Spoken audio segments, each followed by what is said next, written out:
They're just firelighters. All right, okay, for any kind of firelight. So there's logs on the bottom. Right, logs on the bottom. Then you got kindling in that sort of way we've done it there, and then about 2 or 3 firelighters get poked in. Fine, okay, yeah. And we'll just do a little. Do I have to buy one of these? You don't. No. This. No. I'm going to just warm the flue up because there's a new flue, but you don't need to do that normally.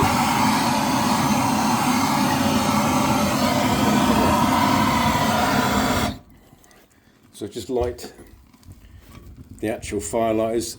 Maximum vent, so that's to the right now, which is maximum. Okay. Have the door just slightly ajar. Okay. So there's a bit of a gap here. Yeah. So there's air going to go up through that. Helps to minimise condensation on the glass. Gives a bit more, up the chimney, up the flue, just to get things moving from cold. Because if you close the door, you'll find the glass get very misty on the big condensation on there, and also the flue's not warm. So more oxygen the better initially. Just initially. It's only for the first 2 or 3 minutes or so until you see the kindling's got well light, and then obviously that can be kind of closed, and then you'll see the difference in the way it burns.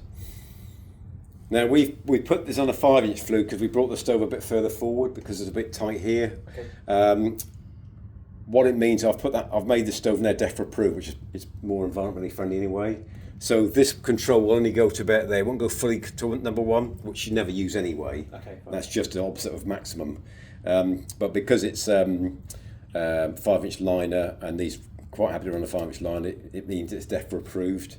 And again, although you may not be in a smuggler zone area in this part of the Only just that I checked. Yeah. No, but they could change that, which means that your stove's all ready to go. Right, so it meets the Clean Air Act 2022 compliancy, and it's now DEFRA approved, which is obviously you can't get any more than that. So.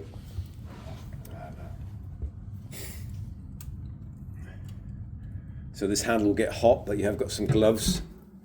So close it. If it looks like it's gone a bit, it's not going to burn quickly, then obviously crack the door open again. But normally after a little while, it should start to pick up the temperature.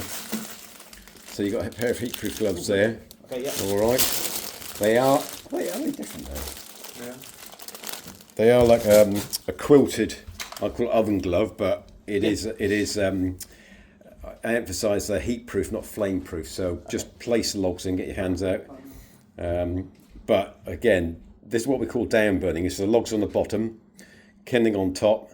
So the actual air from the stove is coming down via a manifold at the top here, coming down over the top. So that's why we call it sort of top burn. So it's all the air and wood likes to be burnt from the top, whereas coal likes to be burnt from the bottom up. But this is a wood burner. So normally you'd light it like that. You can't put coal in a wood burner, presumably. No. There's no way it'll burn because this is a flatbed wood burner, so no grate, no ashtray, and all the air for the combustion is coming down from the top. So coal likes to be burnt from the bottom, wood likes to be burnt from the top. And that's why most European stoves nowadays are made with a one control normally for the actual air wash, which is this part here. But that's preheated secondary air. So once the stove's been on for a little while, the air that's coming in, sucked in from the back of the stove via that control, is preheated. So once it gets to this point here, it washes down the glass, which keeps the glass nice and clean. But more importantly, because it's preheated air, it puts hot air in the stove, which performs a better combustion feature inside the stove. So you get a much better clean burn, much lower emissions coming out the top of the chimney. The bricks inside will go black initially with a bit of carbon formation, which is normal when you light the fire from cold. That will clean themselves off, so those bricks should go back to that nice new buff colour, which is obviously when the stove's up to temperature, good heat in there. That'll clean themselves off. When you refuel it, once that fuel has gone down, you want to put some more fuel on there, then obviously it might go black again, but they will clean themselves off. So after about 15-20 minutes, this stove should be up to the peak operating temperature inside the combustion chambers, which means so you get clean burn going on, you get all the characteristics of the modern high specification stoves. But you leave it like that until that, obviously you've got kindling on the top, which is going to burn very quickly. But that's the idea, get the stove nice and hot as soon as you can. That will then start to catch the larger logs on the bottom, to catch and then burn. But a lot of people in terms of cleaning it out, how is that just a question? Like, I mean, does all the ash Yeah, gather at the bottom? you want to leave a good layer of ash in all the time. Okay, right, Yeah, fine. so leave about 25 mil, something like that in there. When it gets too much in there, we'll scoop it out Fine, in a okay. bucket in the dustbin or in your garden.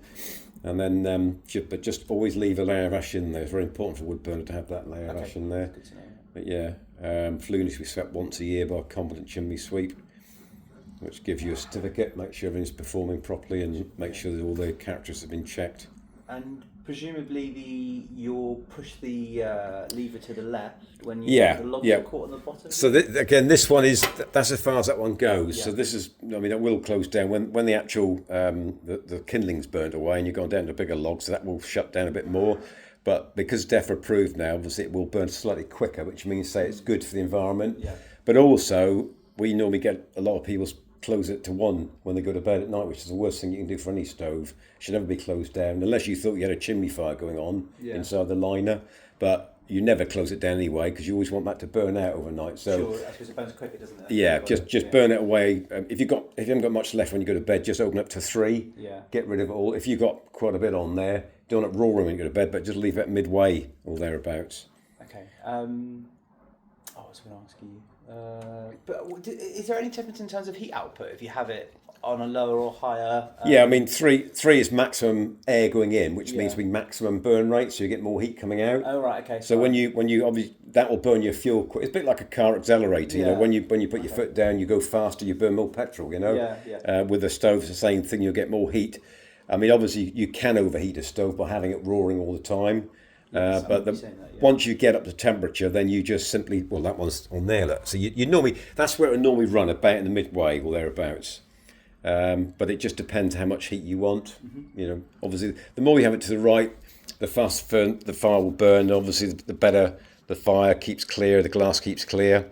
But again, normally with these stoves, they're very good stoves. They will keep the glass extremely clean.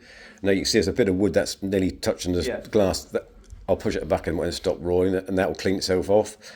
So if you do get any tiles on the glass, which is only normally done by burning green wood or not burning it hot enough, then when the stove's completely cold, you can dip a damp tissue or rag in the ash and wipe on the back of the glass. That'll take a lot of the light tiles on there. Or if you've got anything that's really baked on there, which you shouldn't do, but if there is anything baked on, then you do need to get yourself a proper stove glass cleaner, that's made for stove glass. But normally these stoves will keep the glass very clean under normal situations. And again, wood needs to be under 20% moisture. Yes, that's the key thing with any wood burn. Make sure it's all under 20%. So you said 12 months, didn't you, in terms of wood?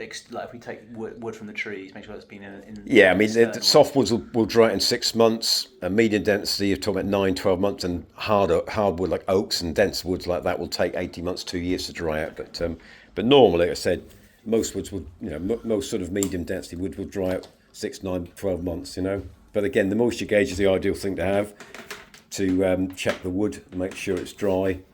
And anything that registers up to 20% is good to burn. Anything that's over that, then let it dry a bit longer. Yeah.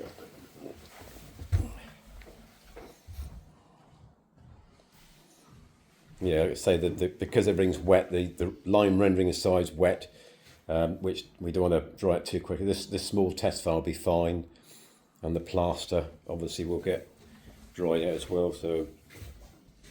But yeah, and there will be a bit of pluming coming off. We can just start to see it here now. And normally, when you have a new stove, everything you get a little bit of paint vapor coming off. That's when the paint's reached its temperature. It's starting to bake on. Yeah, okay. That will go away after this fire will probably cure it, but the next fire you might get a little bit more. Okay. But it's just normal vaporization coming off the paint. Hits the closure plate, which is up here. Yeah. And then it will just bounce into the room. And then it'll clear itself. But like I say, after next fire, you won't have any more problems with it. But yeah,